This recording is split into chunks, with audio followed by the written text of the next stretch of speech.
Eles acharam que o tempo tinha levado meu juízo junto com a firmeza das minhas pernas, mas esqueceram que quem passou a vida negociando na feira aprende a ler a maldade nos olhos antes mesmo da boca abrir. Sou a Zilda. Tenho 72 anos bem vividos aqui no calor úmido de Belém. E se tem uma coisa que eu conheço, é o cheiro de chuva antes de cair e o cheiro de golpe antes de acontecer. Minha própria filha achou que podia me fazer de boba, mas ela não sabia o peso que tem a caneta na mão de uma mãe ferida. Era uma daquelas tardes em que o sol parecia querer derreter o asfalto e transformar a cidade num caldeirão de piche. Eu estava na minha varanda, sentada na cadeira de balanço de vime que já tem o formato das minhas costas, abanando um leque de palha e vendo o movimento fraco da rua. O ventilador de teto girava preguiçoso, fazendo aquele barulho rítmico que costuma me dar sono. Mas naquele dia eu estava com uma angústia no peito, um aperto que a gente sente e não sabe explicar, como se o anjo da guarda estivesse sussurrando um aviso no ouvido. Foi quando o carro prateado da Socorro encostou no portão. Ela desceu apressada, nem esperou o motor esfriar. Socorro é minha filha única. Dei esse nome porque, quando ela nasceu, eu achei que ela seria meu socorro na velhice, meu amparo. Que ironia amarga tem a vida, não é? Hoje, ela tem 45 anos, pinta o cabelo de um louro que não combina com a pele dela e vive tentando parecer o que não é. Ela entrou no pátio batendo os saltos da sandália no piso de caquinhos vermelhos que eu mesma ajuntei dinheiro para colocar 30 anos atrás. Bença, mãe, ela disse, me dando um beijo estalado na bochecha, sem encostar o rosto de verdade, para não borrar a maquiagem grossa. O cheiro do perfume dela era doce demais, enjoativo, brigava com o cheiro de alecrim que eu tenho plantado nos vasos. Deus te abençoe, minha filha. Que milagre é esse aparecendo em plena terça-feira? Não devia estar no trabalho? Perguntei, ajeitando os óculos no nariz. Ai, mãe, a senhora sempre desconfiada. Tirei a tarde de folga para a gente resolver umas coisinhas. E também para passear com a senhora. A senhora vive trancada nessa casa, parece bicho do mato. Eu conheço a Socorro. Quando ela fala manso assim, com essa voz de quem está pedindo colo, é porque o interesse é maior que o amor.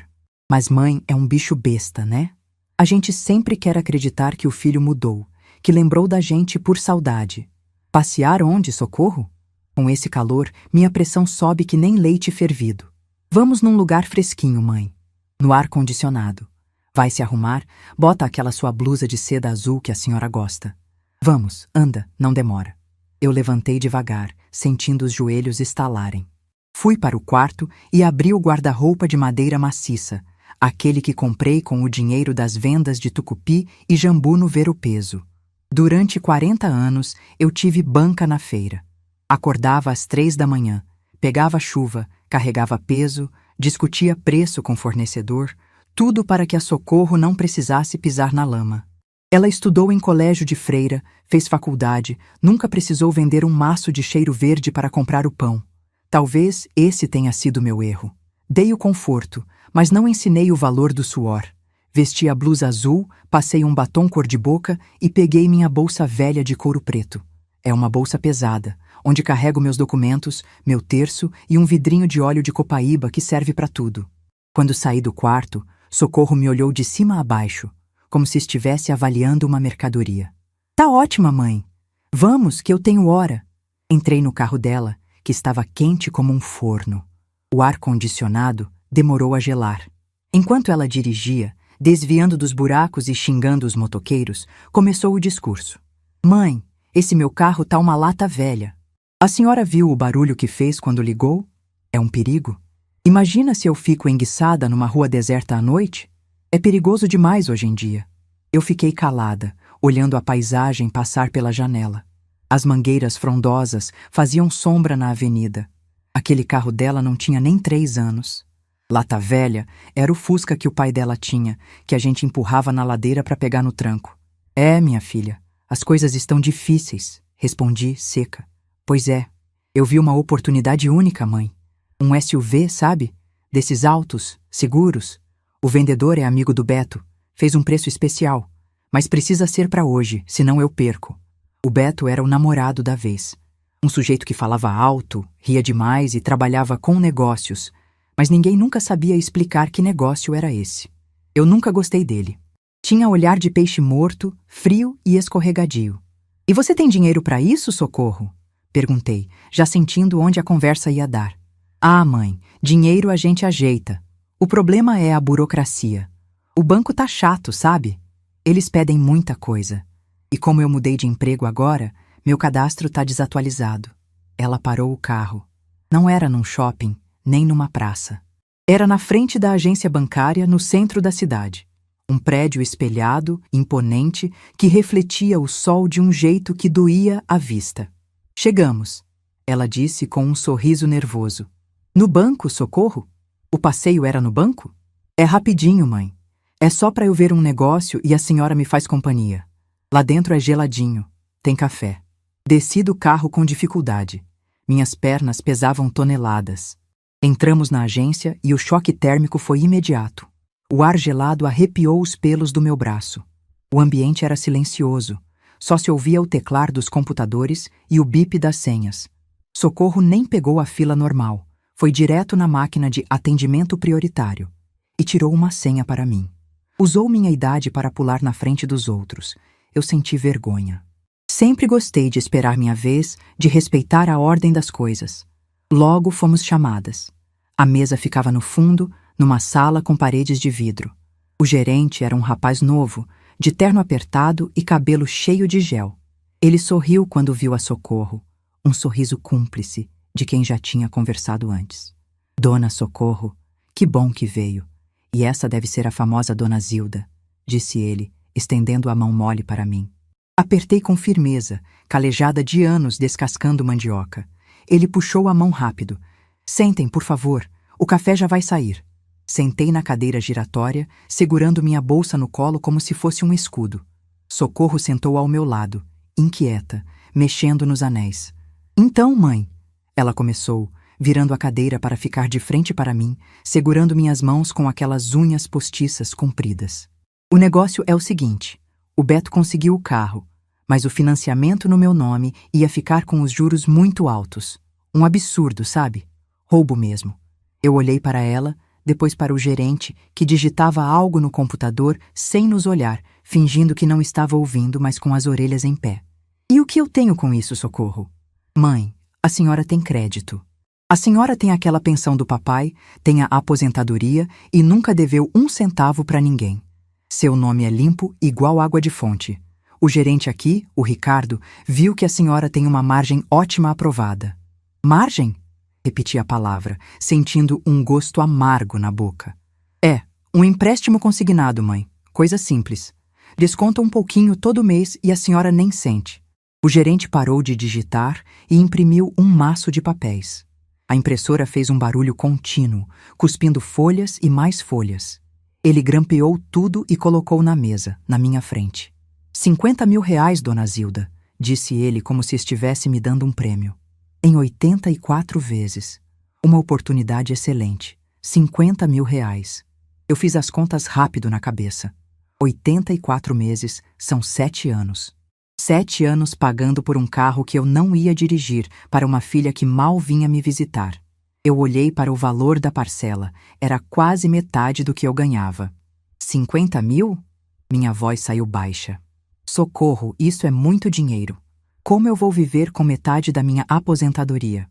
Eu tenho meus remédios, tenho a conta de luz que tá pela hora da morte, tenho a moça que me ajuda na limpeza.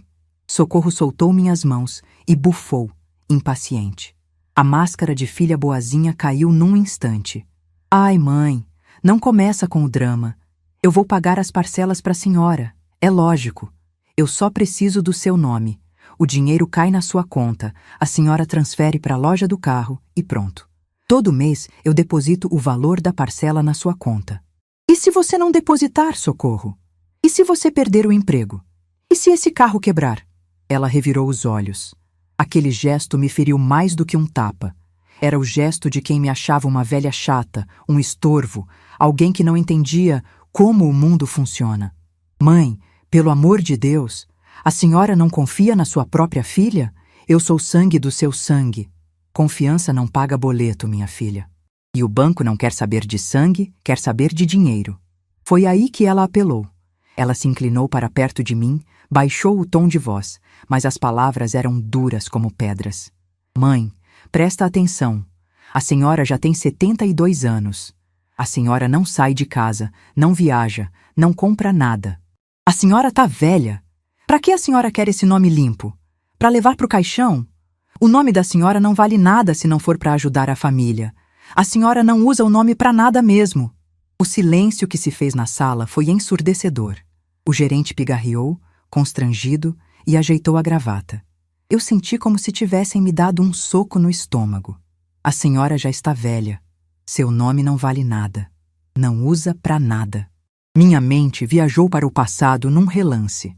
Lembrei de quando cheguei em Belém, vinda do interior, com uma mão na frente e outra atrás. Lembrei do meu nome escrito no letreiro da minha barraca na feira. Ervas da Zilda. Meu nome valia sim. Valia a palavra empenhada. Valia o respeito dos fregueses que compravam minhas garrafadas porque sabiam que eu não misturava água. Meu nome pagou a faculdade dela. Meu nome pagou o aparelho dos dentes dela. Meu nome construiu a casa onde ela cresceu. E agora, para ela, meu nome era só um degrau, um utensílio descartável.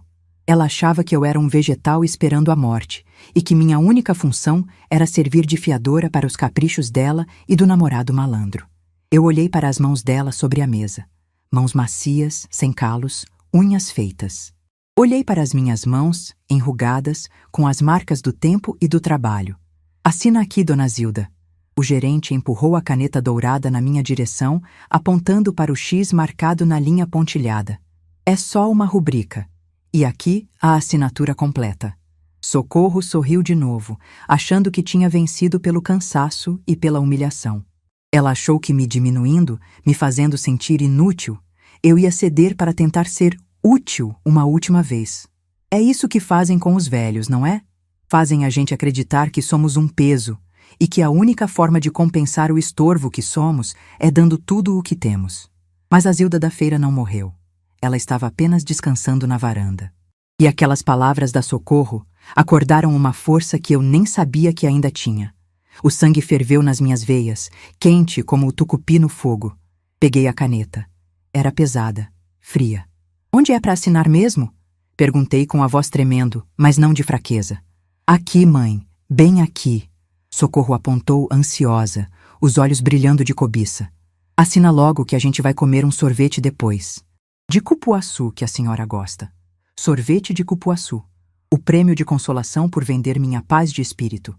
Ajeitei os óculos. Puxei o papel para perto. O contrato era cheio de letras miúdas, cláusulas que amarravam minha vida pelos próximos 7 anos. Se eu morresse antes, a dívida ficaria no espólio. Comeriam a casa. Comeriam tudo. Eu olhei para o papel. Olhei para a caneta. Respirei fundo, sentindo o cheiro artificial do escritório. Lembrei de todas as vezes que neguei algo para mim mesma para dar a ela. Lembrei do meu marido, falecido há 10 anos, que sempre dizia: Zilda, cuidado com o coração mole, que o povo pisa. Eu sorri. Foi um sorriso pequeno, de canto de boca. Tá bom, minha filha. Você tem razão. Eu não uso meu nome para nada mesmo. Vou resolver isso agora. Apoiei a ponta da caneta no papel. O gerente sorriu. A Socorro suspirou aliviada. Eles estavam tão certos da vitória, tão certos de que uma velha de 72 anos é apenas uma criança enrugada que obedece. Mas em vez de assinar meu nome, Zilda Maria dos Santos, comecei a escrever outra coisa. Letra por letra, com calma, caprichando na caligrafia que a professora do grupo escolar me ensinou há 60 anos. Não assinei o contrato. Escrevi uma frase curta, mas que pesava mais que os 50 mil reais. Quando terminei, soltei a caneta em cima da mesa. O barulho seco fez a Socorro pular. Pronto, eu disse, fechando minha bolsa e abraçando-a contra o peito. Tá resolvido. O gerente puxou o papel, ainda com um sorriso no rosto, pronto para conferir a assinatura e liberar o dinheiro. A Socorro já estava pegando a chave do carro na bolsa dela. Mas o sorriso do gerente congelou. Ele leu. Piscou os olhos, confuso. Leu de novo. A cor fugiu do rosto dele, ficando pálido como cera. Ele levantou os olhos para mim, assustado, e depois olhou para a Socorro com uma expressão de quem vê um acidente grave. O que foi? Socorro perguntou, sentindo a mudança no ar. O que ela fez? Assinou no lugar errado? Mãe, a senhora não presta atenção. Não, dona Socorro. O gerente gaguejou, empurrando o papel lentamente na direção dela. Ela não assinou no lugar errado. Ela... Bem, leia a senhora mesma. Socorro arrancou o papel da mão dele. Seus olhos correram pela linha onde deveria estar meu nome. Eu vi o momento exato em que a alma dela entendeu o recado. A boca dela abriu, mas nenhum som saiu. As mãos começaram a tremer, amassando a folha do contrato. Eu me levantei, sentindo minhas pernas mais firmes do que nunca. Ajeitei minha blusa de seda azul. O frio do ar-condicionado já não me incomodava mais. Vamos embora, Socorro? Perguntei com a doçura de quem oferece um café fresco. Acho que perdi a vontade de tomar sorvete. Quero voltar para minha casa. O que eu escrevi naquele papel não apenas cancelou o empréstimo, cancelou a certeza que ela tinha de que eu era propriedade dela. A guerra estava declarada, e ela tinha acabado de descobrir que a velha feirante ainda tinha muito veneno para vender. O silêncio dentro daquele carro importado era mais pesado que saca de farinha molhada.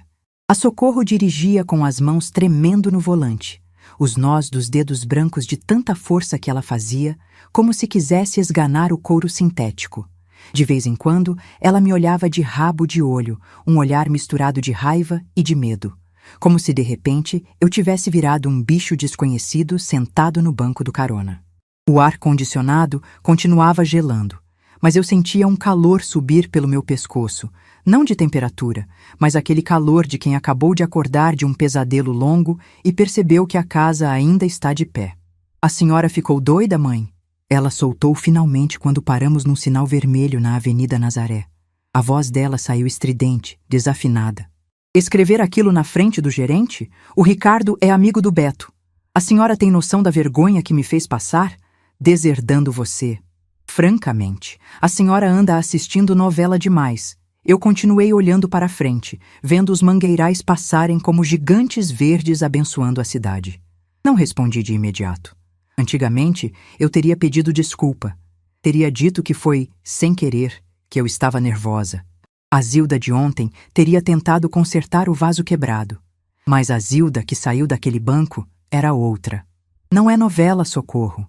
Respondi com uma calma que assustou até a mim mesma. É a vida real. E na vida real, quem planta vento, colhe tempestade. Você queria minha assinatura, não queria? Pois teve. Ela bufou, batendo a mão no volante quando o sinal abriu. O carro deu um solavanco. A senhora está gagá. É isso. O Beto tem razão, a gente precisa ver um médico para a senhora. Isso é demência senil, só pode. Escrever que vai deserdar a única filha por causa de um favorzinho? Por causa de um carro? Não foi por causa de um carro, minha filha. Eu disse, virando o rosto para encará-la. Pela primeira vez em anos, vi ela desviar o olhar. Foi por causa do seu nome não vale nada. O resto do caminho foi mudo. Ela parou na frente do meu portão, nem desligou o carro. Não desceu para abrir a porta para mim, como fez na ida. Eu abri a porta sozinha, sentindo o peso da minha idade, mas também sentindo uma firmeza nova nos ossos. Amanhã eu volto aqui pra gente conversar sério, dona Zilda. Ela gritou da janela, antes de arrancar com o carro cantando pneu, levantando poeira na minha calçada limpa. Fiquei ali, parada no meio-fio, vendo o carro prateado sumir na esquina. O céu de Belém já estava ficando cinza-chumbo. A chuva da tarde, aquela que tem hora marcada, estava chegando. Respirei fundo o cheiro de ozônio e terra molhada que o vento trazia. Aquele cheiro era meu. Aquela rua era minha. Aquela casa com as grades de ferro pintadas de verde e a varanda cheia de samambaias era o meu reino. E ninguém, nem filha, nem genro malandro, nem gerente de banco, ia me tirar dali ou me dizer quanto eu valia. Entrei e tranquei o portão com as 2 voltas da chave. O barulho do ferrolho fechando foi como um decreto. Dentro de casa, o silêncio era diferente. Não era o silêncio opressor do carro da Socorro, mas um silêncio de paz, de santuário. Fui direto para a cozinha, tirei a sandália que apertava meu joanete e senti o chão frio nos pés descalços. Coloquei a água para ferver. Precisava de um café. Café forte, coado no pano, daquele que levanta defunto.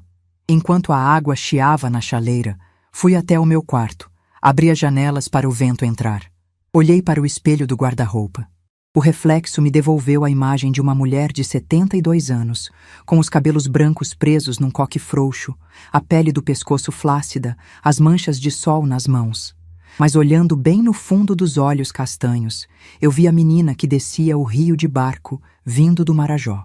Vi a mulher que acordava às 3 da manhã para montar a barraca de ervas no Ver-o-Peso, disputando espaço com peixeiros e carregadores. Eles esqueceram quem eu sou. A Socorro cresceu com tudo na mão, achando que dinheiro brota em árvore ou sai de caixa eletrônico. Ela nunca viu a mãe dela com a faca na cintura, cortando maço de cheiro verde, enquanto negociava com fornecedor que tentava passar a perna no peso. Ela nunca viu a Zilda que expulsou um ladrão da barraca a vassouradas em 1985, quando a polícia nem aparecia na feira. Ah, velha demais! Repeti para o espelho, soltando uma risada seca. Não usa o nome pra nada. Fui até a cômoda antiga de madeira de lei que fica ao lado da minha cama. Na última gaveta, debaixo das toalhas de bordado Richelieu, que eu guardo para ocasiões especiais que nunca chegam, tinha uma caixa de sapatos velha, forrada com papel de presente desbotado. Puxei a caixa. Era pesada. Sentei na cama e coloquei a caixa no colo. Ali estava a minha vida. Não no banco, não no computador do gerente Ricardo. Ali. Abri a tampa. O cheiro de papel guardado e naftalina subiu. A primeira coisa que peguei foi a escritura da casa. O papel estava amarelado, as bordas puídas, mas o carimbo do cartório ainda estava legível, azul e firme. Proprietária, Zilda Maria dos Santos. Paguei essa casa com dinheiro vivo, nota por nota, amassada e suada, que eu guardava dentro do sutiã. Lembrei do dia que peguei a chave.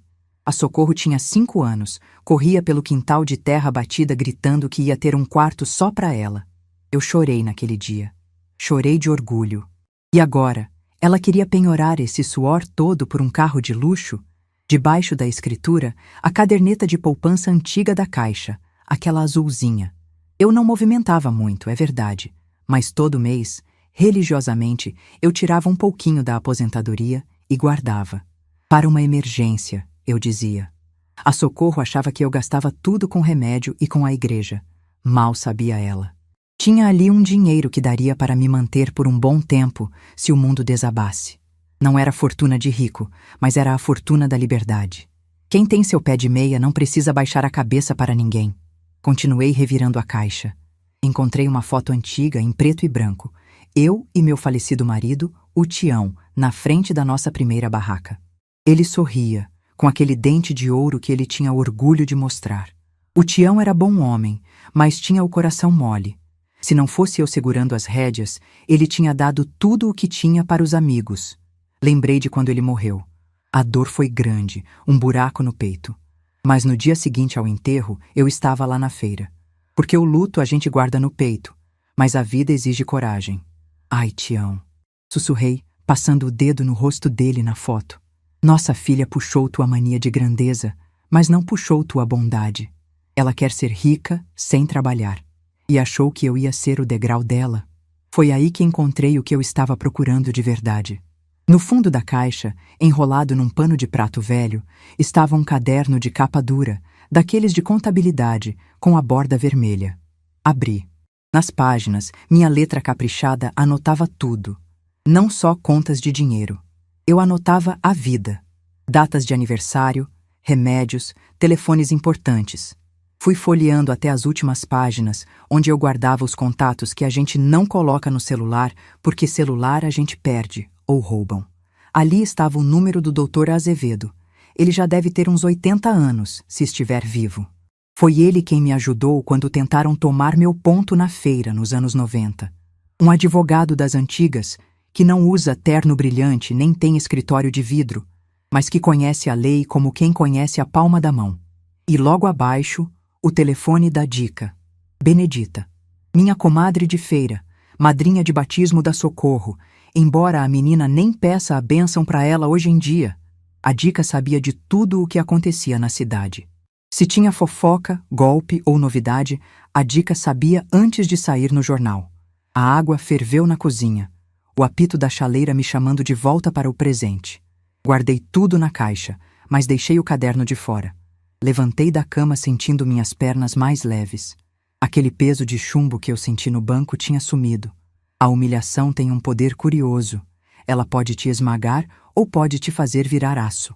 Comigo, virou aço. Fui para a cozinha e passei o café. O aroma invadiu a casa, espantando o cheiro enjoativo do perfume da Socorro que ainda parecia impregnado nas minhas narinas. Enquanto bebia o café quente na xícara de Ágata, comecei a traçar meu plano. A Socorro achava que eu estava velha e não usava o nome para nada. Pois bem, eu ia mostrar para ela exatamente como se usa um nome. Um nome limpo vale mais que barra de ouro. Com meu nome, eu podia fazer coisas que ela, com o nome sujo na praça e a alma suja de ganância, nem sonhava. A chuva começou a cair lá fora. Uma pancada forte, grossa, batendo no telhado de barro com violência. Eu gosto desse barulho. Ele lava a alma. Fui até a varanda dos fundos e olhei para o quintal. As folhas das bananeiras balançavam com o vento. Estou deserdando você hoje. A frase que escrevi no banco voltou à minha mente. Não foi um impulso, foi uma sentença. Mas para deserdar de verdade, não bastava escrever num papel de banco. Precisava ser feito direito, dentro da lei. E mais do que isso, eu precisava garantir que ela não me interditasse, porque esse seria o próximo passo dela e daquele namorado com cara de peixe morto. Eles iriam tentar provar que eu estava louca. O gerente do banco seria a testemunha. Dona Zilda surtou, escreveu coisas sem sentido, rasgou dinheiro. Eu já via o filme todo na minha cabeça. Eu precisava agir rápido. Eles pensam que velho é lento, mas velho é experiente, e a experiência corta caminho. Voltei para o quarto, peguei meu celular, um modelo simples, de teclas grandes, que a Socorro vivia dizendo que era vergonha eu usar, e disquei o número da Dica. Chamou 3 vezes. Alô? Quem fala? A voz rouca da Dica, provavelmente fumando seu cigarro de palha, soou do outro lado. Sou eu, Dica. A Zilda. Zilda? Minha irmã. Pensei que tinha sido abduzida. Sumiu da missa, mulher. Aconteceu alguma coisa? Tua voz tá diferente. Tá com voz de quem vai brigar na feira. Sorri. A Dica me conhecia melhor que minha própria filha. A cobra botou a cabeça para fora, Dica. A Socorro tentou me dar um golpe hoje, junto com um tal de Beto e um gerente de banco. Ouvi o barulho da Dica puxando o ar, surpresa. Égua, não me diga! Aquela menina nunca me enganou com aquela pose de dondoca. O que eles fizeram? Queriam que eu assinasse um empréstimo de 50 mil reais. Disseram que eu estava velha, que meu nome não valia nada. Ah, mas que descaramento! E tu assinaste, Zilda? Tu sempre foste mole com essa menina. Não assinei, Dica. Fiz uma pausa, saboreando o momento.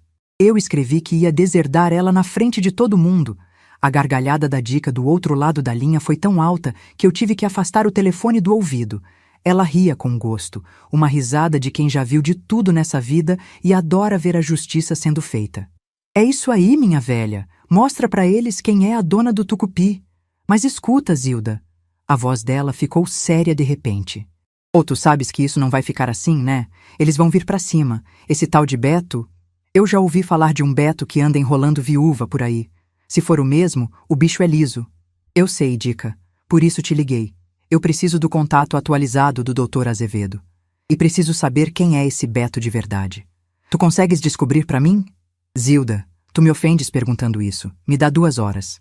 Vou ligar para umas conhecidas minhas que trabalham no salão onde a Socorro vai e para o pessoal do bar onde esses malandros se reúnem. Se esse Beto tiver uma cárie no dente, eu vou descobrir. Obrigada, minha amiga. Deus lhe pague. Deixa de bobagem. Mas te cuida, Zilda. Tranca bem essa casa. Dinheiro faz filho brigar com mãe. E quando tem macho malandro no meio, a coisa fica feia. Tu tens dinheiro em casa? Tenho o suficiente para a guerra, Dica. Desliguei o telefone. A chuva lá fora tinha diminuído para uma garoa fina. A noite estava caindo. Minha casa, antes tão cheia de memórias doces, agora parecia uma trincheira. Eu andei por cada cômodo, verificando as janelas, baixando as persianas. Parei na sala e olhei para a imagem de Nossa Senhora de Nazaré na estante. Acendi uma vela. Minha santinha, rezei baixinho, perdoa essa mãe que vai ter que guerrear contra a própria filha. Mas a senhora sabe que eu não criei ninguém para ser ladrão. Se ela quer o meu dinheiro, vai ter que esperar eu morrer. E se ela quer a minha dignidade, vai morrer esperando. Sentei na minha cadeira de balanço na sala, com o caderno de capa dura no colo e a caneta na mão. Comecei a listar o que eu tinha. A casa, a poupança, as joias antigas da minha mãe, o terreno no Mosqueiro que a Socorro nem lembrava que existia. Eles acharam que encontrariam uma velha indefesa, preocupada com a novela das 8 e com medo de morrer sozinha. Mas esqueceram que a solidão nunca me assustou. O que me assusta é a desonra. E hoje, naquele banco gelado, eles tentaram manchar a única coisa que eu levei 72 anos para polir: o meu nome. Amanhã, a Socorro voltaria. E ela traria o Beto. Eu podia sentir isso. Eles viriam com ameaças, com chantagem emocional, talvez até com algum papel falso. Mas eu estaria pronta. Peguei o telefone novamente. Tinha mais uma ligação para fazer. Uma que eu evitava há anos, mas que agora era necessária. Disquei o número do meu sobrinho, o Cláudio, filho do meu irmão falecido. O Cláudio é delegado da Polícia Civil. A gente tinha se afastado porque eu não gostava da esposa dele, mas sangue é sangue, e o Cláudio sempre teve respeito pela tia Zilda. Alô? Cláudio? Minha voz saiu firme. É a tia Zilda. A bênção, meu filho. Preciso que você venha aqui em casa amanhã cedo. Não, não é doença. É caso de polícia mesmo. É caso de família. Enquanto eu falava, olhei para as minhas mãos. Elas pararam de tremer. A velha Zilda tinha ficado no banco. Quem estava naquela sala agora era a matriarca. E a matriarca não ia cair sem lutar. A noite seria longa, mas eu tinha café, tinha fé e tinha a certeza de que, quando o sol nascesse, eles iam se arrepender de ter cutucado a onça com vara curta. O sol de Belém nasceu com aquela urgência de quem não tem tempo a perder, rasgando o céu e esquentando as telhas antes mesmo das 6 da manhã. Eu já estava de pé, coando meu café, mas hoje o cheiro não me trazia paz. Trazia foco. A noite tinha sido curta, povoada por pensamentos que giravam na minha cabeça como ventilador no máximo. Eles achavam que a velha Zilda estava dormindo, derrotada, mas a velha Zilda estava afiando a faca.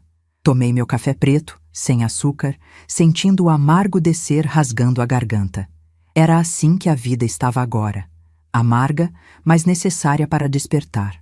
Vesti uma roupa discreta, um vestido de algodão florido que já tinha perdido a cor vibrante de tanto quarar no sol, e coloquei meu chapéu de palha.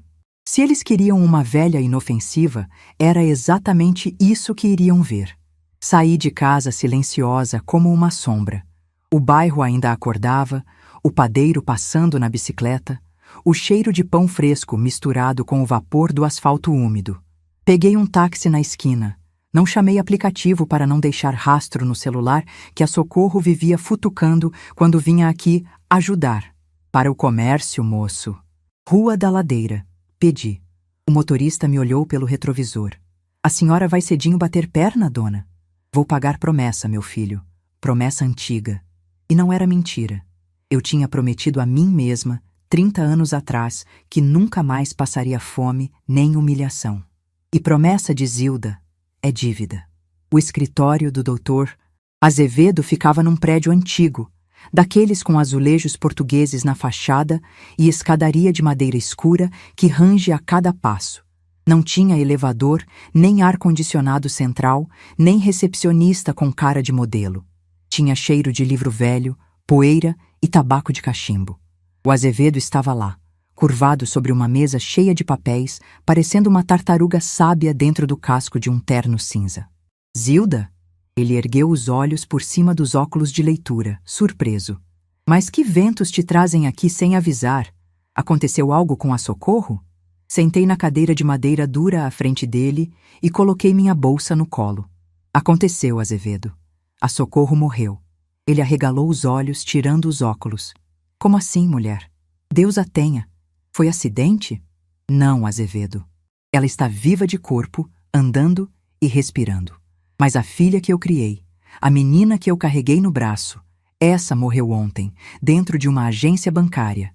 Quem está no lugar dela é uma estranha que quer me comer viva. Contei tudo. Contei do carro, do seu nome não vale nada, da humilhação na frente do gerente e da frase que escrevi no contrato. Azevedo ouviu em silêncio, balançando a cabeça devagar, o rosto ficando cada vez mais fechado. Ele conhecia a lei, mas também conhecia a alma humana. Indignidade, Zilda, ele disse, a voz rouca e firme. É o termo jurídico. O que ela fez? Tentar te coagir, abusar da sua idade, te humilhar, isso dá pano pra manga. Mas eles vão jogar sujo. Vão tentar alegar insanidade. Vão dizer que você não sabe o que faz. Eu sei, Azevedo, por isso vim aqui. Eu quero blindar tudo. Quero passar a casa para o usufruto. Quero mexer no testamento. Quero proteger cada centavo. Mas não posso fazer isso de peito aberto. Se eles descobrirem que estou me mexendo, vão me interditar antes que a tinta da caneta seque.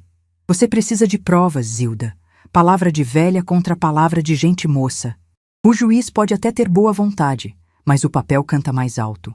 Eles vão trazer laudos, vão trazer testemunhas falsas. Você precisa gravar.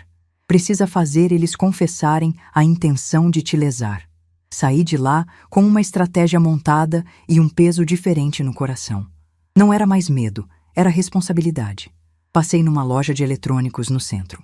O rapaz tentou me vender um celular de última geração, mas eu pedi um gravador digital, daqueles pequenos que jornalistas usam. É para gravar a missa, meu filho, que o padre fala bonito e eu esqueço depois. Menti. Ele me ensinou a usar. Um botão para gravar, um para parar. Simples. Escondi o aparelho dentro do sutiã, do lado esquerdo, perto do coração. Antes de voltar para casa, passei no Ver-o-Peso. O mercado estava fervilhando. O cheiro de peixe fresco, de ervas, de açaí batido na hora. Aquilo era meu mundo. Encontrei a Dica na barraca dela, descascando mandioca com uma rapidez que faria qualquer chefe de cozinha chorar de inveja. E aí, minha irmã? Dica limpou as mãos no avental encardido e me puxou para um canto. Descobri a capivara do tal Beto. O homem não vale o prato que come, Zilda. Ela baixou o tom de voz, olhando para os lados. O nome dele é Roberto Carlos da Silva. Tem 3 processos nas costas por estelionato. Ele pega mulher carente, faz juras de amor, convence a fazer empréstimo, vender carro, até vender casa. E depois some no mundo. A última vítima dele foi uma professora aposentada em Icoaraci. A mulher ficou só com a roupa do corpo. Senti um frio na espinha que não tinha nada a ver com a brisa do rio. Minha filha estava dormindo com o inimigo. E pior, estava trazendo o inimigo para dentro da minha casa. E tem mais, Dica continuou, segurando meu braço com força. A Socorro tá devendo agiota, Zilda. O Beto convenceu ela a entrar num esquema de investimento, que era pirâmide. Ela perdeu tudo o que tinha guardado e mais um pouco. Eles estão desesperados. Aquele carro não é só um carro. Eles querem levantar dinheiro com o carro para pagar a dívida e depois vender o carro e ficar com o troco. O teu nome é a única boia que eles têm para não afundar. Agradeci a Dica com um abraço apertado e comprei um maço de guiné e arruda. Para espantar mal-olhado, disse a ela. Mas eu sabia que ia precisar de mais do que ervas. Ia precisar de sangue frio. Voltei para casa perto do meio-dia. Preparei o terreno. Ajeitei a sala. Deixei a casa com cheiro de bolo de fubá. Aquele cheiro de avó que desarma qualquer um. Coloquei o gravador debaixo da toalha de crochê da mesa de centro, bem perto de onde a Socorro costumava sentar. Testei 2 vezes. A luzinha vermelha acendia discreta. Cobri com um vaso de flores artificiais. Não demorou muito. Às 2 da tarde, o carro prateado encostou. Dessa vez, o Beto desceu junto. Ele vestia uma camisa polo apertada demais para a barriga dele e usava óculos escuros espelhados. Socorro vinha atrás, com a cara inchada de quem tinha chorado ou dormido mal. Respirei fundo, fiz o sinal da cruz mentalmente e abri a porta. Mãe!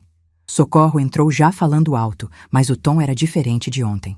Era um tom meloso, preocupado. A senhora sumiu a manhã toda. Eu liguei e a senhora não atendeu.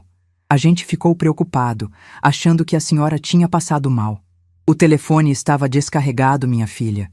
Esqueci de pôr na tomada. A cabeça da gente já não é mais a mesma. Soltei a isca, fazendo uma voz trêmula que eu não tinha. Me apoiei no batente da porta, como se precisasse de suporte. Beto entrou logo atrás, com um sorriso que mostrava dentes brancos demais para serem naturais. Dona Zilda, a senhora nos deu um susto. Como vai essa saúde? Trouxemos uma pizza para a senhora não precisar cozinhar. Pizza às 2 da tarde. Eles nem sabiam o que eu comia. Entrem, entrem. Eu fiz um café, disse arrastando os chinelos no chão propositalmente, curvando um pouco as costas. Sentamos na sala. O gravador estava ali, a meio metro deles, silencioso e mortal. Servi o café, deixando a xícara tremer na minha mão até derramar um pouco no pires. Ai, que desastrada eu sou, murmurei. Tá vendo, Beto? Socorro cochichou, mas eu ouvi. Ela tá piorando rápido. Ontem no banco foi um surto, hoje tá assim, tremendo. Beto pigarreou e se inclinou para a frente, invadindo meu espaço. O cheiro de colônia barata dele me enjoou. Dona Zilda, nós viemos pedir desculpas por ontem. A Socorro ficou nervosa. Sabe como é filha preocupada. Mas a gente teve pensando. Aquela situação no banco, aquele estresse todo, não faz bem para a senhora. É, minha mãe. Socorro completou, pegando minha mão. A mão dela estava suada. A gente só quer o seu bem. Aquele carro, a gente pensou melhor. Não vamos comprar carro nenhum se a senhora não quiser. Eu olhei para eles, com os olhos marejados. Um truque que aprendi cortando cebola. Basta não piscar por um tempo. Eu não queria ter feito aquilo, minha filha. Fiquei nervosa com o gerente. Ele me olhou feio. Eu fiquei com medo. Medo de quê, dona Zilda? Beto perguntou, suave como uma serpente. Medo de ficar sem nada, de passar necessidade. Beto trocou um olhar rápido com a Socorro. Um olhar de predador que sente o cheiro de sangue. Mas a senhora nunca vai ficar sem nada. Nós estamos aqui para cuidar da senhora. Aliás, era sobre isso que queríamos falar. Nós achamos que a senhora não deve ficar sozinha nessa casa tão grande. É perigoso. Pode cair, pode entrar ladrão. O que vocês estão sugerindo? Perguntei, baixando a cabeça para esconder o brilho de raiva nos meus olhos. Mãe. Socorro hesitou, mas o Beto deu um leve chute no pé dela. A gente pensou que, bom, talvez fosse melhor a gente vir morar aqui com a senhora. Ou então, vender essa casa e comprar um apartamento menorzinho, mais fácil de cuidar, e a gente administra o resto do dinheiro para a senhora não ter preocupação. A senhora não precisa mais lidar com contas, com banco. Deixa isso com a gente. O Beto entende de negócios. O golpe estava armado. Eles não queriam só os 50 mil. Eles queriam a casa. Queriam a administração da minha vida. A tal curatela. Mas essa casa é tudo que eu tenho, choraminguei. Exatamente. Beto se animou. É um patrimônio parado, dona Zilda. Deteriorando. Se a gente vender, investe o dinheiro, rende juros, paga uma enfermeira para a senhora assina uma procuração para Socorro. Coisa simples, só para ela resolver as burocracias.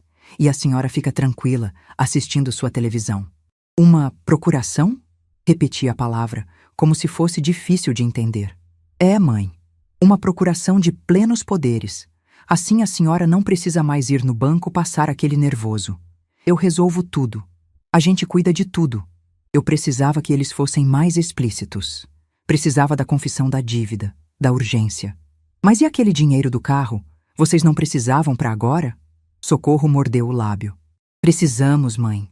A verdade é que o Beto tem uns investimentos que precisam de um aporte. Se a gente não colocar esse dinheiro até amanhã, a gente perde muito. É questão de vida ou morte, mãe. Por isso a gente ficou tão desesperado ontem.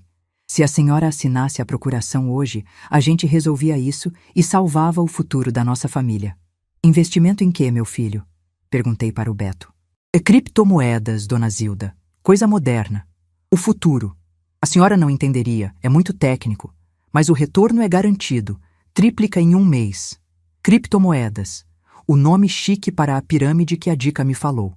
Eles estavam mentindo na minha cara, dentro da casa que meu suor construiu. Respirei fundo, tremendo as mãos de propósito novamente. Eu não sei. Preciso pensar. Minha cabeça tá rodando. Não tem muito tempo para pensar, vovó. Beto deixou escapar, impaciente, perdendo a máscara por um segundo. A oportunidade passa. Beto! Socorro repreendeu ele, depois virou para mim. Mãe, faz o seguinte. A gente já trouxe a papelada. O Beto tem um amigo no cartório que vem aqui em casa recolher a assinatura. Nem precisa a senhora sair.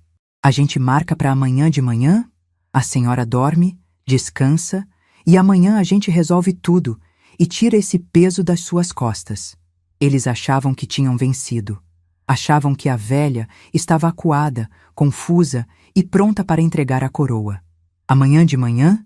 Perguntei, olhando para o vaso de flores onde o gravador capturava cada sílaba da ganância deles. Tá bom, amanhã de manhã. Hoje eu estou muito cansada. Socorro suspirou aliviada, um som que saiu do fundo dos pulmões dela. Beto abriu um sorriso vitorioso e deu um tapinha nas costas da minha filha. Viu? Eu disse que a dona Zilda era sensata. Mulher de fibra, entende as coisas.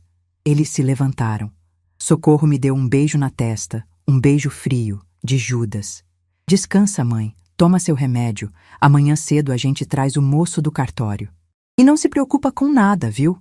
A partir de amanhã, a senhora não manda em mais nada. A gente assume o comando para o seu bem. Eles saíram rindo baixo, cochichando planos enquanto caminhavam até o carro. Esperei ouvir o motor ligar e se afastar. Só então me levantei. Minhas costas endireitaram na hora. O tremor nas mãos sumiu como mágica. Fui até a mesa e levantei o vaso de flores. O gravador estava lá, a luz vermelha piscando. Apertei parar. Tinha tudo. A coação, a mentira sobre o investimento, a confissão de que queriam vender minha casa, a pressa por causa das dívidas. A senhora não manda em mais nada. Ah, Socorro, como você se engana. Fui até a cozinha e joguei a pizza fria no lixo. Peguei meu celular simples e disquei para o Cláudio, meu sobrinho delegado. Cláudio? Sou eu, pode vir. E traz aquele amigo teu que trabalha com tecnologia. Tem uma gravação para passar para o computador e umas cópias para fazer. Eles morderam a isca, tia? A voz do Cláudio soou preocupada e admirada ao mesmo tempo. Engoliram o anzol, a linha e a chumbada, meu filho. Amanhã eles vêm com um cartorário para tomar minha casa. Quero que você esteja aqui. Mas escondido. Desliguei o telefone e fui até a janela. A chuva da tarde começava a cair, lavando a poeira da rua. Eu sentia uma tristeza profunda por ter que fazer isso com minha própria filha, uma dor que só mãe conhece. Mas acima da dor, havia a dignidade. Eles acharam que estavam lidando com uma idosa indefesa que assinaria a própria sentença de morte por medo da solidão. Mal sabiam eles que, enquanto planejavam meu fim, eu estava apenas começando a escrever o meu recomeço. Amanhã, quando eles chegassem com a caneta e o papel, encontrariam uma casa cheia, mas não do jeito que esperavam. A armadilha estava armada, e o queijo estava no lugar. Agora, era só esperar os ratos voltarem para a festa. Olhei para o contrato do banco que eu tinha trazido comigo ontem, aquele onde escrevia a frase sobre a herança. Dobrei-o com cuidado e coloquei ao lado do gravador. Aquilo era o rascunho. Amanhã seria a obra final. Apaguei a luz da sala e fiquei no escuro, ouvindo a chuva. O silêncio da casa não me assustava mais, porque no silêncio a gente escuta melhor os passos de quem vem e afia melhor a lâmina de quem espera. O relógio de parede, um cuco antigo que meu marido Tião trouxe de uma viagem ao sul, marcava 9 horas da manhã. O tic-tac parecia martelar dentro da minha cabeça, mas minhas mãos, agora, estavam firmes. Eu estava sentada na minha poltrona favorita, aquela forrada de chenille marrom, com um terço de madeira entre os dedos, fingindo rezar. Mas eu não estava rezando. Eu estava contando os segundos para a tocaia se fechar. A casa estava limpa, com aquele cheiro de lustramóveis e café fresco que sempre foi minha marca registrada. Mas hoje, o ar parecia elétrico. Na cozinha, escondidos atrás da porta sanfonada, que eu deixei entreaberta apenas uma fresta, estavam o meu sobrinho Cláudio e o doutor Azevedo. Eles chegaram antes do sol raiar, entraram pelos fundos como se fossem fugitivos, tomaram café em silêncio e agora aguardavam o meu sinal. O plano era simples: deixar a ganância entrar pela porta da frente e trancar a saída. Ouvi o barulho do motor do carro dar socorro. Não era o barulho suave de um carro bem cuidado, era uma acelerada brusca, ansiosa. Eles estavam com pressa. A ganância tem pressa, porque o golpe precisa ser rápido antes que a consciência, ou a vítima, acorde. A campainha tocou. Respirei fundo, curvei os ombros para parecer menor do que sou, tirei os óculos e deixei-os pendurados na corrente no pescoço. Precisava parecer a velhinha frágil que eles desenharam na cabeça deles. Já vai, gritei com a voz trêmula, arrastando os chinelos até a porta. Quando abri, a cena era quase cômica se não fosse trágica. Socorro estava vestida como se fosse para uma festa, com um vestido estampado e muito perfume. Beto usava uma camisa social que mal fechava na barriga e suava em bicas, limpando a testa com um lenço. E junto deles, um sujeito magricela, com uma pastinha preta debaixo do braço e uma cara de quem não dormia há 3 dias. Bom dia, mãe! Socorro entrou quase me atropelando, me dando aquele beijo de Judas na bochecha. A senhora dormiu bem? Tomou o remédio que eu falei? Tomei, minha filha. Tomei aquele azulzinho que me dá sono. Menti. Eu tinha jogado o comprimido na pia. Ótimo, dona Zilda. A senhora está com uma cara ótima. Beto mentiu descaradamente, já entrando e puxando uma cadeira. Esse aqui é o doutor Freitas, do cartório. Ele veio fazer o favor de recolher a assinatura aqui para a senhora não pegar fila. Gente finíssima. O tal doutor Freitas sorriu amarelo, mostrando dentes manchados de cigarro. Ele não tinha cara de cartorário. Tinha cara de quem falsifica documento em fundo de quintal. Eu conheço gente. Trabalhei 40 anos na feira, lidei com todo tipo de malandro. Aquele ali tremia mais que vara verde. Entrem. Aceitam um café? Ofereci, fazendo o papel da anfitriã confusa. Não temos tempo para café, mãe. Socorro cortou, ríspida, mas logo suavizou a voz ao perceber o tom. Quer dizer, o Dr. Freitas tem hora marcada em outro lugar. Vamos resolver logo isso para a senhora descansar. Sentamos ao redor da mesa de centro. Beto tirou um maço de papéis da pasta e colocou na minha frente. As letras eram miúdas, blocos densos de texto jurídico, feitos para confundir quem tem a vista cansada. Então, dona Zilda, começou Beto, falando devagar como se eu fosse uma criança de 5 anos. Como conversamos ontem, isso aqui é aquela procuraçãozinha para Socorro cuidar das contas da senhora. Sabe como é? Pagar a luz, a água, comprar os remédios. E aqui embaixo tem um termo de autorização para a gente vender a casa e comprar aquele apartamento térreo, bem seguro, para a senhora não ter que subir escada. Eu olhei para o papel. Meus olhos ardiam. Não precisava ler para saber o que estava escrito ali. Era a sentença de morte da minha liberdade. Plenos poderes. Alienação de bens. Eles queriam tudo, até a última colher de chá. Mas vender a casa, Beto? Perguntei, a voz sumindo. Eu gosto tanto daqui. Tem minhas mangueiras no quintal. Mãe, não começa. Socorro bateu a mão na mesa, impaciente. A gente já conversou. É para o seu bem. A senhora não tem condições de cuidar disso tudo. Olha para a senhora. Ontem surtou no banco. Hoje tá aí tremendo. Assina logo isso e deixa a gente cuidar da senhora. É só uma rubrica aqui e a assinatura completa na última folha. O falso cartorário empurrou uma caneta Bic mordida na minha direção. Eu olhei para a caneta. Olhei para a Socorro. Vi a ganância brilhando nos olhos dela, misturada com o medo das dívidas que a Dica me contou. Ela não via a mãe ali. Ela via um cofre que precisava ser arrombado. Peguei a caneta. Minha mão tremeu de propósito. Aproximei a ponta do papel. O silêncio na sala era tão absoluto que dava para ouvir a respiração ofegante do Beto. Ele estava salivando, o desgraçado. Ai, meu Deus! Esqueci meus óculos, murmurei, afastando o papel. A senhora está com eles no pescoço, mãe! Socorro gritou, já perdendo a paciência. Pelo amor de Deus, coloca os óculos e assina. Calma, Socorrinha. Não grita com a mamãe, disse Beto fingindo doçura, mas os olhos dele fuzilavam minha filha. Coloquei os óculos devagar, muito devagar. Ajeitei as hastes atrás das orelhas, respirei fundo, e então parei de tremer. Endireitei a coluna. Aquele peso que curvava minhas costas sumiu. A Zilda frágil, a velhinha confusa, desapareceu num piscar de olhos. Levantei a cabeça e encarei o Beto bem no fundo daqueles olhos de peixe morto. Doutor Freitas, né? Perguntei, minha voz saindo firme, clara e potente, a mesma voz que eu usava para anunciar a chegada da erva fresca no mercado. O homem se assustou com a mudança de tom. Sim, senhora. Engraçado. Eu conheço o tabelião do segundo ofício há 30 anos. O nome dele é Aristides. Nunca ouvi falar de Freitas nenhum. O senhor trabalha lá há muito tempo? Beto congelou. O sorriso dele murchou como alface no sol do meio-dia.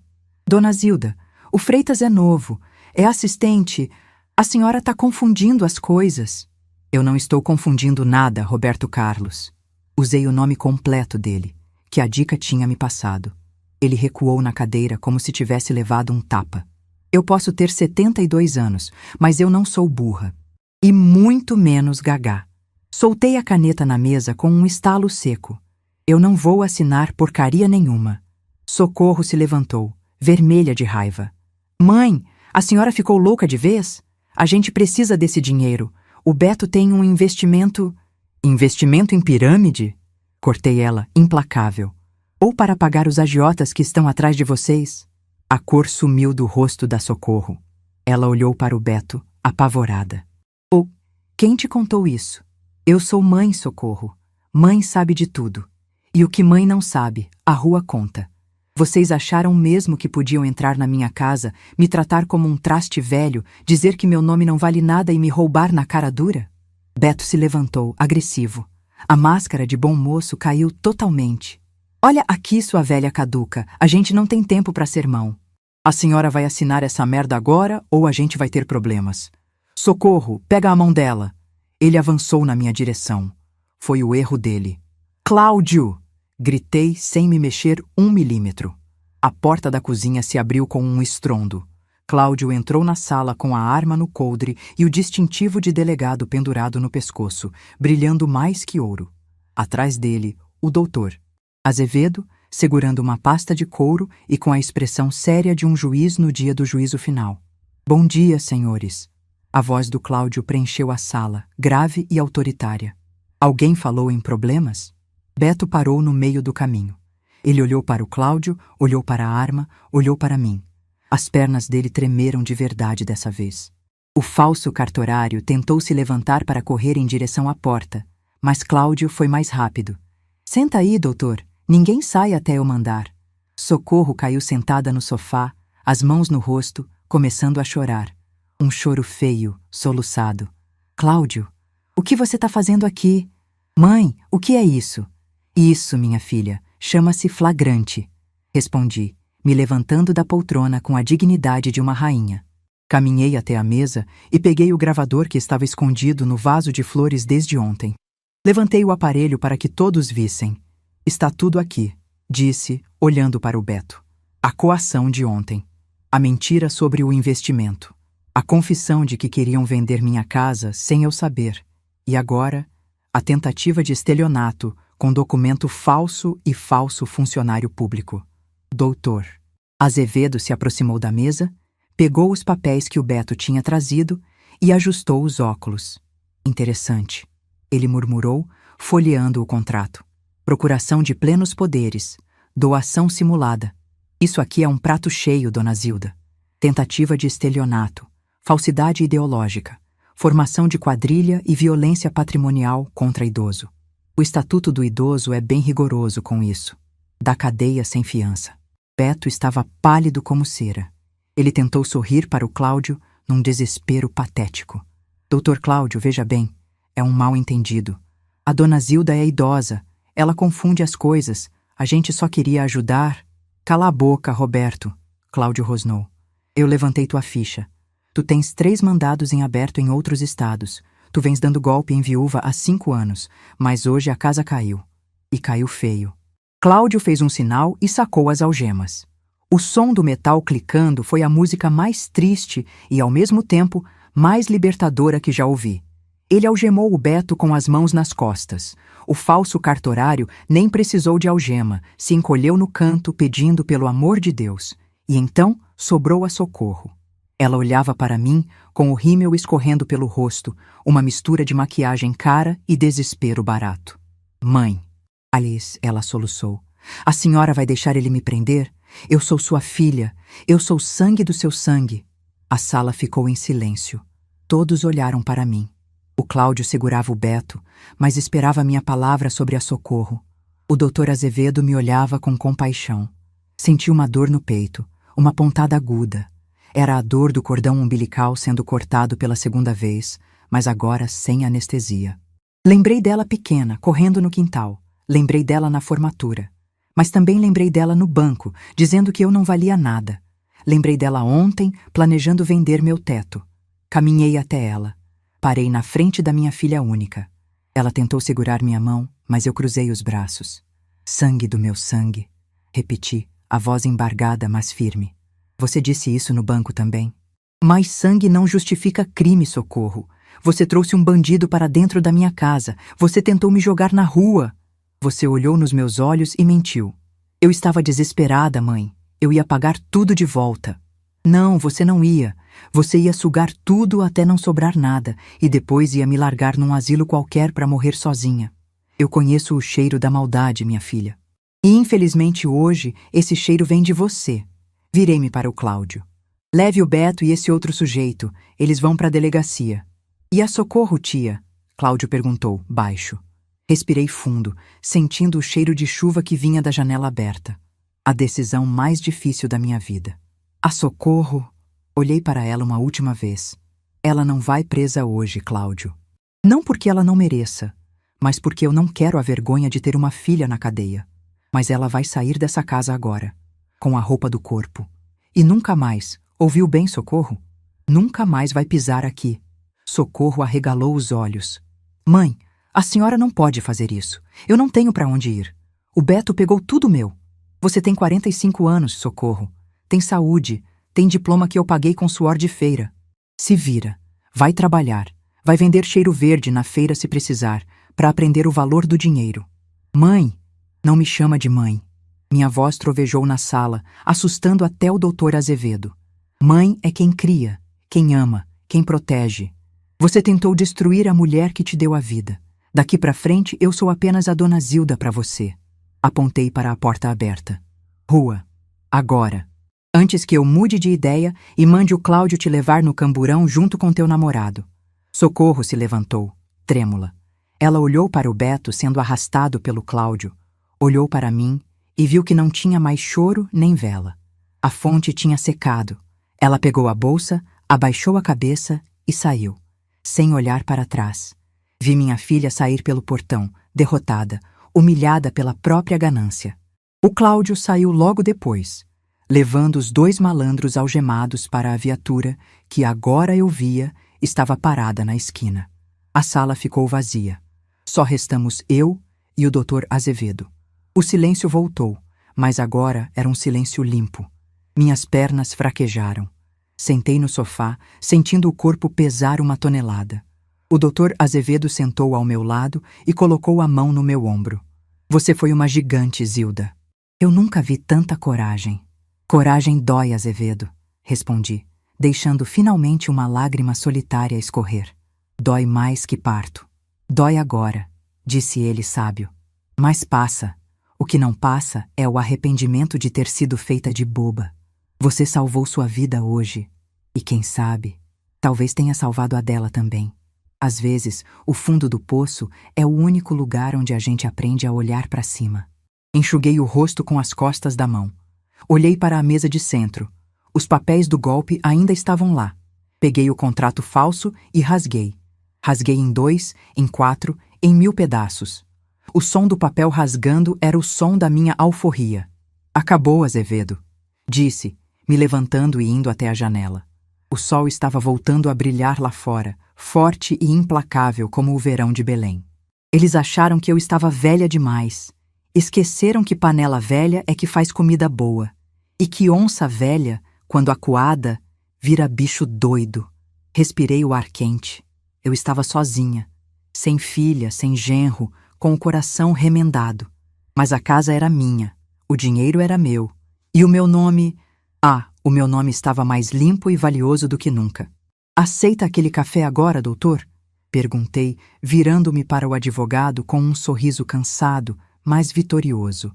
Acho que agora a gente pode beber em paz. Eu havia vencido a batalha. Mas a guerra da vida continua, e a Zilda do Ver-o-Peso estava pronta para qualquer coisa que viesse pela frente. Porque quem sobrevive à traição de um filho não teme nem o diabo. Os dias que se seguiram àquela manhã turbulenta na minha sala de estar foram como a calmaria que vem depois de uma daquelas tempestades de verão em Belém. O ar fica mais leve, a poeira baixa, mas a gente ainda olha para as árvores caídas e sente o respeito pela força da natureza. No meu caso, a árvore caída foi a ilusão de que eu tinha uma família perfeita. Mas a raiz, essa continuava lá, firme e forte, agarrada na terra preta da minha dignidade. A casa ficou silenciosa nos primeiros dias. Não vou mentir e dizer que foi fácil. O silêncio, às vezes, grita. Eu sentava na varanda, olhava para o portão e, por um vício do coração, esperava ver o carro prateado da Socorro encostar. Mãe é um bicho que se acostuma até com o desamor, desde que venha do filho. Mas aí eu lembrava do olhar de desprezo dela, do seu nome não vale nada, e o silêncio deixava de ser solidão para virar paz. Uma paz conquistada a ferro e fogo. O doutor Azevedo foi um anjo da guarda de terno amarrotado. Ele cuidou de tudo. O tal Beto continuou preso, pois a ficha dele era mais suja que pau de galinheiro. Descobrimos depois que ele tinha feito vítimas do Oiapoque ao Chuí. Mulheres sozinhas, carentes, que entregavam o ouro na mão do bandido em troca de um pouco de atenção. Eu quase fui mais uma estatística. Quase. Se não fosse a casca grossa que a feira me deu, hoje eu estaria morando de favor e com o nome no Serasa. Quanto a Socorro, bem, as notícias chegam. Belém é uma cidade grande com alma de província. Todo mundo conhece alguém que conhece alguém. A Dica, minha comadre e espiã oficial, me trouxe as novas numa tarde de quarta-feira, enquanto debulhávamos feijão de corda na cozinha.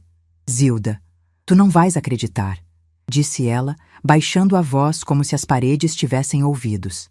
Vi a Socorro ontem. Meu coração deu um solavanco, mas continuei catando o feijão, sem levantar os olhos. É mesmo, Dica? E ela está bem? Bem não é a palavra, minha irmã. Mas está viva. Está trabalhando no caixa de um supermercado lá na Pedreira. Daqueles atacarejos, sabe? Passando compra, empacotando, ouvindo desaforo de cliente que acha que tem razão. Pare de mexer no feijão. A imagem da minha filha, que sempre teve nojo de pegar em dinheiro sujo e achava que trabalho braçal era coisa de pobre, agora sentada num caixa 8 horas por dia, me deu um misto de pena e alívio. O Beto limpou a conta dela antes de ser preso? Perguntei. Limpou até o tacho. Levou o carro, levou as economias, deixou ela com uma mão na frente e outra atrás. Ela está morando numa kitnet alugada, Zilda. Disseram que ela emagreceu, que não pinta mais aquele cabelo de amarelo gema de ovo. Está com a raiz escura aparecendo. Suspirei, sentindo o peso daquelas palavras. É, Dica. A vida é uma professora severa. Eu tentei ensinar com amor, com conforto. Dei o peixe, tirei a espinha, botei na boca. Errei. Agora a vida está ensinando a pescar na marra. Tu não vais lá ver ela? Dar uma ajuda? Dica perguntou, me testando. Olhei para a minha amiga. Não. Se eu for lá, eu fraquejo. E se eu fraquejar, ela não aprende. A Socorro precisa descobrir que ela vale pelo que ela faz, não pelo que a mãe dela tem. Deixa ela suar. O suor limpa a alma. Mas eu não podia ficar parada. Mente vazia é a oficina do diabo, dizia minha avó, e eu não estava disposta a deixar o diabo fazer morada na minha cabeça de novo. Com o Beto preso e a Socorro longe, me vi dona do meu tempo e do meu dinheiro. Aquele dinheiro que eles queriam roubar e que eu guardava na caixa de sapatos e na poupança precisava ter um destino. Dinheiro parado mofa, igual roupa guardada. Decidi que meu nome, que não valia nada, ia valer muito, sim, mas não para sustentar luxo de marmanjo. Ia valer para quem precisava. Comecei devagar. Voltei ao Ver-o-Peso, não para vender, mas para visitar. O cheiro do rio, a confusão das barracas, o grito dos urubus sobre o mercado de peixe. Aquilo era minha bateria recarregável. Reencontrei velhas amigas, vi senhoras da minha idade carregando peso, vi jovens mães com crianças no colo tentando vender bombom e vi, principalmente, muitas mulheres idosas sendo passadas para trás. Era no troco errado, era no fornecedor que entregava mercadoria estragada, era no neto que aparecia no dia do pagamento da aposentadoria só para dar um oi. Aquilo me ferveu o sangue. Eu sabia me defender, mas e elas? Foi numa conversa com o Dr. Azevedo que a ideia nasceu. Azevedo, eu quero mudar meu testamento, eu disse sentada no escritório dele, que continuava cheirando a tabaco.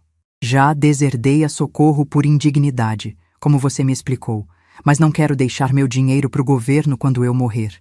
E também não quero gastar tudo em remédio. E o que a senhora tem em mente, dona Zilda? Viajar? Um cruzeiro? Não tenho paciência para ficar presa num navio com um monte de velho jogando bingo. Eu quero criar uma coisa útil. Quero usar a minha casa. Ela é grande demais para mim sozinha. Azevedo ajeitou os óculos interessado. Continuar morando nela, claro. Mas quero abrir as portas. Quero fazer uma associação. As donas da própria vida. E assim fizemos. Não foi fácil. Teve burocracia, teve papelada, mas o nome Zilda Maria dos Santos abriu portas. Usei parte da minha poupança para reformar os quartos de hóspedes que estavam cheios de tralha. Transformei a garagem, onde antes a Socorro estacionava o carro do ano para se exibir, numa sala de aula com cadeiras confortáveis e um quadro branco. 3 meses depois daquele dia fatídico no banco, a primeira turma começou. Eram 10 mulheres, vizinhas, ex-colegas de feira, conhecidas da igreja. Mulheres como eu, viúvas, aposentadas, avós que muitas vezes eram vistas apenas como caixas eletrônicos pela família. Contratei uma professora de contabilidade, uma menina jovem, paciente, para ensinar o básico. Como ler um extrato bancário, como usar o aplicativo do banco sem cair em golpe, o que são juros abusivos. E o Dr. Azevedo, bondoso como sempre, vinha uma vez por semana dar palestras sobre direitos dos idosos, testamento, curatela e como se proteger de violência patrimonial. Mas a aula principal quem dava era eu. A aula da vida. Escutem aqui, meninas, eu dizia, em pé na frente delas, segurando meu terço como se fosse um cetro. Ninguém, eu disse ninguém, tem o direito de dizer que vocês não servem para nada. O dinheiro da aposentadoria de vocês é sagrado. Foi conquistado com dor nas costas, com varizes, com noites mal dormidas. Não é para pagar prestação de carro de neto, não é para comprar celular de última geração para sobrinho. É para vocês comerem bem, comprarem o remédio de vocês e, se sobrar, para comprarem um perfume cheiroso e passarem na cara da sociedade. Elas riam, batiam palma. Algumas choravam. Eu via nos olhos delas o mesmo medo que eu senti naquele banco. O medo de desagradar a família e ficar sozinha. E a minha missão era tirar esse medo. Solidão não é não ter gente em volta, eu explicava. Solidão é ter gente em volta que só quer o que você tem no bolso. Melhor sozinha com o bolso cheio e a cabeça erguida do que acompanhada de urubu. A casa ganhou vida nova. O cheiro de bolo de fubá e café fresco voltou a reinar, misturado com risadas altas e discussões acaloradas sobre política e novela. A Dica virou minha vice-presidente, organizando os lanches e trazendo as fofocas que viravam estudos de caso. Vocês souberam da dona Raimunda que assinou um papel pro genro? Vamos analisar onde ela errou. Meu sobrinho Cláudio passava sempre para ver se estava tudo em ordem. Ele se orgulhava da tia. Dizia que eu tinha montado uma delegacia preventiva. Num desses dias, ele me chamou num canto. Tia, a Socorro me procurou. Senti o estômago gelar. O que ela queria? Dinheiro? Não. Ela queria saber da senhora. Perguntou se a senhora estava doente. Disse que soube da associação. Fiquei em silêncio, olhando para as minhas alunas no jardim. E o que você disse, Cláudio? Disse que a senhora nunca esteve melhor. Que a senhora rejuvenesceu 10 anos. Ela chorou, tia. Chorou muito. Disse que está arrependida. Que o trabalho no mercado é pesado, que as pernas incham. Olhei para as minhas próprias pernas. Elas também inchavam. Incharam por 40 anos na feira, para que as dela não precisassem inchar. Deixa ela chorar, meu filho. Água salgada cura ferida. Quem sabe um dia, quando ela tiver calejado a mão e a alma, a gente não conversa? Mas não agora. Agora é a vez da Zilda. A vez da mãe já passou. O tempo foi passando. O projeto cresceu. Fomos entrevistadas no jornal local. A manchete dizia: aposentada cria rede de proteção contra golpes em idosos e vira exemplo de superação. Recortei e coloquei na porta da geladeira, bem onde antes ficava a foto da formatura da Socorro. Numa tarde de domingo, decidi que era hora de fazer algo que eu adiava há muito tempo. Peguei um táxi e fui até a concessionária de carros. Não a do amigo do Beto, Deus me livre. Uma outra, grande, na Avenida Almirante Barroso. O vendedor, um rapaz engomadinho, me olhou meio torto quando entrei de sandália e vestido florido. Deve ter pensado que eu estava perdida ou pedindo esmola. "Posso ajudar a senhora?" perguntou sem muita vontade. "Pode, meu filho. Eu quero ver aquele carro ali." Apontei para um modelo popular, pequeno, prático. Nada de SUV de luxo. Um carro honesto. "A senhora vai financiar?" "Precisamos ver a aprovação do banco. A idade da senhora pode ser um problema." Ele começou com aquele papo mole de sempre. Sorri. Abri minha bolsa velha de couro e tirei um envelope pardo. "Não, meu filho. Eu vou pagar à vista. No Pix." O queixo do rapaz caiu. "À vista?" "É. Dinheiro suado, guardado, limpo. O nome é Zilda Maria dos Santos. Pode preparar a nota fiscal."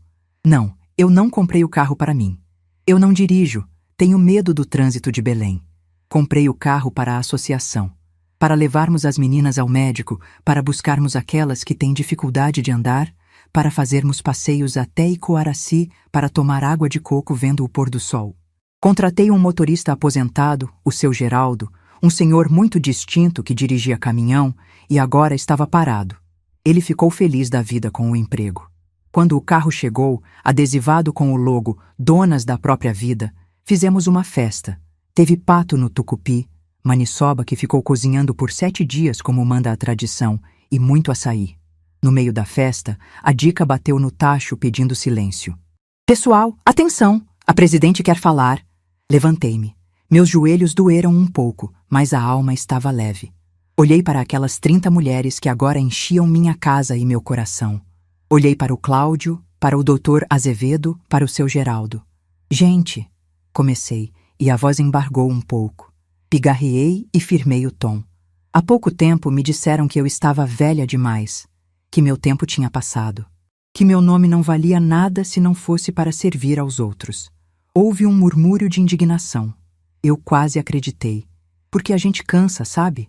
A velhice traz um cansaço que às vezes a gente confunde com inutilidade. Mas aí eu descobri que a velhice é só uma roupa que o corpo veste. Por dentro, a gente continua sendo a mesma menina que sonhava, a mesma mulher que lutava. Ergui minha taça de suco de cupuaçu. Eles queriam minha assinatura num papel para tirar o que eu tinha. Mas a assinatura mais importante eu fiz na minha própria vida. Eu assinei minha carta de alforria. Hoje eu não sou mais a vovó que fica no canto esperando a morte. Eu sou a Dona Zilda. E o meu legado não vai ser um apartamento para uma filha ingrata. O meu legado são vocês. É essa casa cheia. É saber que amanhã, quando alguma de nós entrar num banco, o gerente vai ter que baixar a cabeça e respeitar, porque a gente sabe o nosso valor. Os aplausos foram tão altos que espantaram os pombos do telhado. Naquela noite, depois que todos foram embora e a casa voltou a ficar quieta, fui até o meu quarto. Abri a janela. A chuva da noite caía mansa, lavando o telhado, lavando a rua. Peguei meu caderno de capa dura, aquele onde eu anotava tudo. Na última página, escrevi a data de hoje. E embaixo, escrevi: saldo do dia, coração cheio, consciência limpa, nome honrado. A Socorro achou que me tiraria tudo, mas ela me deu o maior presente. Me devolveu a mim mesma. Fechei o caderno. Apaguei a luz. Deitei na minha cama sentindo o cheiro de alfazema dos lençóis. Lembrei da Socorro no caixa do mercado e fiz uma oração por ela. Não pedi que ela voltasse, nem que ficasse rica. Pedi que ela crescesse. Porque mãe nunca deixa de ser mãe, mesmo quando precisa ser juíza. Mas agora, antes de ser mãe, eu era Zilda. E pela primeira vez em 72 anos, isso era o suficiente. O meu nome valia. E como valia. Fechei os olhos e dormi o sono dos justos, sem precisar de remédio azul, sonhando com a aula de amanhã e com o futuro que, descobri tardiamente, ainda era meu para escrever. A caneta estava na minha mão e a tinta estava longe de acabar.